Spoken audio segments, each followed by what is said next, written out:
സകൃതരായ നാട്ടുകാരെ, വീട്ടുകാരെ, ബന്ധുക്കളെ, ഞാൻ ഐശ്വര്യമായിട്ട് എൻ്റെ ആദ്യത്തെ വ്ളോഗ് സ്റ്റാർട്ട് ചെയ്യുകയാണ്. ഈ ചാനലിലെ മുമ്പത്തെ ചാനലിലൊക്കെ അത് ഡെഡായി കിടക്കുന്നതുകൊണ്ട് ഞാനതൊക്കെ വേണ്ടെന്ന് വെച്ചു. ഇതിപ്പോൾ ഞാൻ ഹസ്ബൻഡിൻ്റെ വീട്ടിൽ വന്നതാണ്. അവിടെ വന്നു കഴിഞ്ഞാൽ ആദ്യത്തെയും അവസാനത്തെയും ഒടുക്കത്തെയും എൻ്റർടൈൻമെൻറ്റ് എന്ന് പറയുന്നത് ഇവനാണ്. ഡോഗ് സിംബു ഗോൾഡൻ റിട്രീവറാണ്. ഇവൻ്റെ കൂടെ ഞാനിപ്പോൾ അത് ഒരു റീൽസ് ട്രൈ ചെയ്യാൻ നോക്കുന്നതാണ്.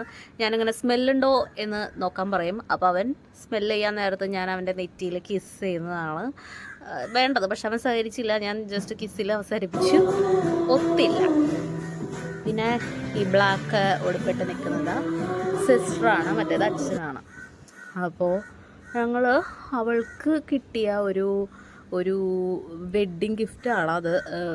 അച്ഛൻ സിങ് ചെയ്യും, അപ്പോൾ പാട്ട് പാടി ട്രയൽ ചെയ്യുന്നതാണ്. ഇന്നാണത് പൊട്ടിച്ചത്. ആ വെഡ്ഡിങ്ങിൻ്റെ അച്ഛൻ ആ ഗിഫ്റ്റ് ഇന്നാണ് പൊട്ടിച്ചത്.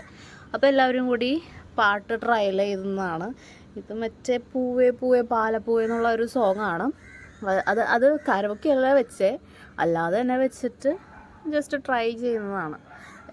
എല്ലാവരും സിംഗേഴ്സാണോ എന്ന് വെച്ചാൽ അങ്ങനെയൊന്നും ഇല്ല. പിന്നെ ഇതൊക്കെ രസമല്ലേ, ആരും മൈൻഡ് ചെയ്യാത്തതുകൊണ്ട് സിംബു വിഷമിച്ച് ദുഃഖിച്ചിരിക്കുന്നതാണ്. ഞങ്ങൾ കാലത്ത് തന്നെ ABC ജ്യൂസ് ഉണ്ടാക്കും. അപ്പോൾ അത് ഉണ്ടാക്കി കൊണ്ട് കൊടുത്തതാണ്. എന്താ ആള് വർക്കിലാണ്, വർക്ക് അറ്റ് ഹോമാണ് ഹസ്ബൻഡിന്. അപ്പോൾ എന്നോട് അവിടെ വെച്ചോളാൻ പറഞ്ഞു, അത് ഡിസ്റ്റർബ് ചെയ്യാണ്ട് പോകാൻ പറഞ്ഞു. പിന്നെ വൈകുന്നേരം ഞങ്ങൾ ശംഖുമുഖം ബീച്ചിലോട്ട് ഇറങ്ങിയതാണ്. അവിടെ ചെന്നപ്പോൾ ക്രിസ്മസിൻ്റെ വകയായിട്ട് എന്തോ നമ്മൾ മയക്കുമരുന്ന് മയക്കുമരുന്ന് മദ്യപാനത്തിനൊക്കെതിരെയുള്ള ഒരു സംഗതി, എന്താ പറയാന്നറിയില്ല. പക്ഷേ ഇത് ഇന്നത്തെ കാലഘട്ടത്തിൽ നമുക്കത് നോക്കി ചിന്തിക്കുമ്പോൾ ഭയങ്കര ക്രിഞ്ചായിട്ട് തോന്നും. പിന്നെ ഇത് ഭയങ്കര സൗണ്ടാണ്. കാര്യം എന്തായാലും പറയുക, നമ്മൾ എന്തോ എനിക്കറിയില്ല. അപ്പോൾ നമ്മളവിടെ ജസ്റ്റ് കുറച്ച് നേരം എൻജോയ് ചെയ്യാൻ വേണ്ടി വന്നിട്ട് സത്യം പറഞ്ഞു കഴിഞ്ഞാൽ ഭയങ്കര ഒരു പെർഫിക്കലായിട്ടാണ് തോന്നിയത്. പിന്നെ അവരുടെ ഒരു ഉപജീവന മാർഗം. പിന്നെ ഞാൻ തൃശ്ശൂർ നമുക്കിങ്ങനെ സ്ട്രീറ്റിലൊക്കെ ക്രിസ്മസിൻ്റെ ടൈമിൽ ഇങ്ങനെയൊന്നും കണ്ടിട്ടില്ല. തൃശ്ശൂർ നല്ലൊരു ഓണം കയറാൻ മൂലയിലാണ് എൻ്റെ വീട്. ഇവിടെ ട്രിവാൻഡ്രത്തൊക്കെ ആകുമ്പോൾ ഇങ്ങനെ ഓണത്തിനായിരുന്നാലും ക്രിസ്മസിനായിരുന്നാലും ഇങ്ങനെ അടിപൊളി ഡെക്കറേഷൻസ് കാര്യങ്ങൾ ഒക്കെ ഉണ്ട്. അപ്പോൾ അതൊക്കെ ഒന്ന് ചുറ്റിയടിച്ച് കാണാമെന്ന് കരുതി ഞാൻ 23rd December പോയത്. അത് കഴിഞ്ഞിട്ട് ഞങ്ങൾ വന്ന ടൈമല്ലേന്ന് കരുതി ഞങ്ങൾ ഒരുമിച്ച് AFC കഴിക്കാൻ വേണ്ടി AFC ഓർഡർ ചെയ്യാൻ വേണ്ടി പോയി. KFC എന്താ വാങ്ങാഞ്ഞേന്ന് വെച്ചാൽ എനിക്കറിയില്ല. ഞങ്ങൾ ബാംഗ്ലൂരായിരുന്നു. അപ്പോൾ പോപ്പോയി അല്ലേ, പോപ്പിയോ അങ്ങനെ അതാണ് ഓർഡർ ചെയ്യാറ് കൂടുതലും. KFC ഓർഡർ ചെയ്യാറുണ്ട്. ഹസ്ബൻഡിന് വീക്കിൽ 2 times എങ്കിലും ഈ സാധനം കഴിച്ചില്ലെങ്കിൽ ഉറക്കം വരില്ല. അതുകൊണ്ട് പണി കിട്ടിയ എൻ്റെ വയറിനാണ് പണി കിട്ടിയത്. അപ്പോൾ ഈ വീടുക്കി കൂട്ടിയാണ് നമുക്ക് എടുത്ത് തന്നത്. പുള്ളിക്കാരി പാർട്ട് ടൈം ആയിട്ട് ജോലി ചെയ്യുന്നതാണ്. ഞങ്ങൾക്ക് പക്ഷേ ഒരു 10-20 മിനിറ്റ് പോസ്റ്റ് ഉണ്ടായിരുന്നു. അത് വന്നിട്ട് ഞങ്ങളെല്ലാവരും കൂടി കഴിച്ചു.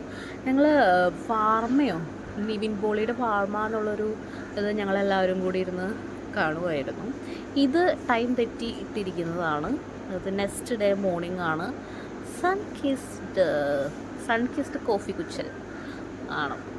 ഇത് ഞാൻ 2 ദിവസമായിട്ട് ഷൂട്ട് ചെയ്തതാണ്. ഞാൻ ഇതൊരു ട്രയലായിട്ട് ട്രൈ ചെയ്യാം എന്നുള്ള ഒരു ഇതിൽ ചെയ്തതാണ്. നമുക്ക് കറക്റ്റ് വിൻഡോൻ്റെ ഓപ്പോസിറ്റ് നമുക്ക് ഇരിക്കാൻ പറ്റി. പിന്നെ ചുമ്മാ ഇത് ഞാൻ റീൽസിന് വേണ്ടി ട്രൈ ചെയ്തതാണേ. എനിക്ക് പലപ്പോഴും തോന്നിയിട്ടുണ്ട്, ആകെ 1000 സബ്സ്ക്രൈബേഴ്സുള്ള ഫോളോവേഴ്സുള്ള ആൾക്കാരും വന്നിട്ട് പറയും, ഒരുപാട് പേര് എൻ്റെ ഷെയ്ഡ് ചോദിച്ചു. ആ ഒരു റീൽസിന് വേണ്ടിയിട്ട് ഞാൻ എടുത്തിട്ടുള്ള ജസ്റ്റ് ഒരു ക്ലിപ്പിംഗ് ആണ്. സത്യത്തിൽ ഇത്രയും പേരുള്ളവരൊക്കെ ആരെങ്കിലും ചോദിക്കാറുണ്ടോ ലിപ് ഷെയ്ഡ്? എനിക്കറിയില്ല കേട്ടോ. ഇതിപ്പോൾ ഞാൻ എൻ്റെ ഫേസിൽ ഇങ്ങനെ ഡള്ളായിട്ടിരിക്കുന്നത് ഞാൻ തേങ്ങ ചെറുകിയപ്പോൾ തേങ്ങ നമ്മുടെ സ്കിന്നിന് ഓയിലി സ്കിൻ അല്ലെങ്കിൽ വളരെ നല്ലതായിരിക്കും. അത് അപ്ലൈ ചെയ്തതാണ്. നമുക്ക് നല്ല മീൻ കിട്ടിയിട്ടുണ്ട്. മീൻ കറിയാണ്. ഇത് കാലത്തെ സാമ്പാറാണ്. പിന്നെ സിംബുവിന് വേണ്ടിയിട്ടുള്ള സ്പെഷ്യൽ ഫുഡാണ് അവിടെ അമ്മ ഉണ്ടാക്കുന്നത്. പിന്നെ നമുക്ക് വേറെ എന്തായിരുന്നു, അവിയലുണ്ടായിരുന്നു.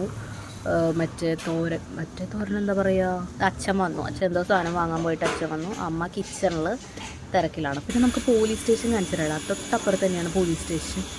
അവരുടെ ഡ്രസ്സൊക്കെ അവിടെ ഇട്ടിരിക്കുന്നത് കാണാം. അപ്പോൾ ഇത്രയൊക്കെയാണ് വീട്ടിലെ വിശേഷങ്ങൾ. ഞാനൊരു ചുമ്മാ ഒരു ഡെയിലി വ്ളോഗ് എടുത്തതാണ്. ആണ് ഞാൻ തേങ്ങി ചിരകി വെച്ചത്. അപ്പോൾ ഇത്രയ്ക്കൊക്കെയുള്ളൂ.